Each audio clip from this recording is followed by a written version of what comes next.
আচ্ছা অসহ্য ভাইয়া, তুমি সব সময় একটা গানই শোনো, বোরিং লাগে না? প্রিয় কোনো জিনিস বোরিং হয় না, প্রিয় সব সময় প্রিয়, সেটা যে কোনো প্রিয় জিনিসই হোক। যেমন আমার প্রিয় কবিতা হচ্ছে কাজল চোখের মেয়ে, প্রিয় গান খোলা হাওয়া, প্রিয় খাবার ইলিশ, আর প্রিয় মানুষ প্রিয় মানুষ? নাই, বিশাল একটা গ্যাপ। কবে তোমার এই গ্যাপের মধ্যে প্রিয় মানুষের নাম বসবে?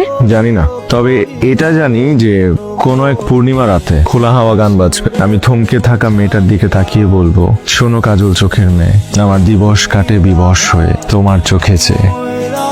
আকাশ কেন? আকাশ কেন, বুকের ভেতর আকাশ, কাজল চোখের মেয়ে, তুই তাকালে থমকে থাকে আমার বুকের বাপাস। এই মেয়েটা লাইনটা তুই ধরলি যে?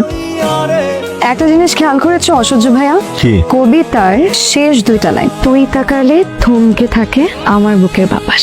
তার মানে তোমার জীবনে যে প্রিয় মানুষটা হবে সে একটা তুই হবে, তুমি না।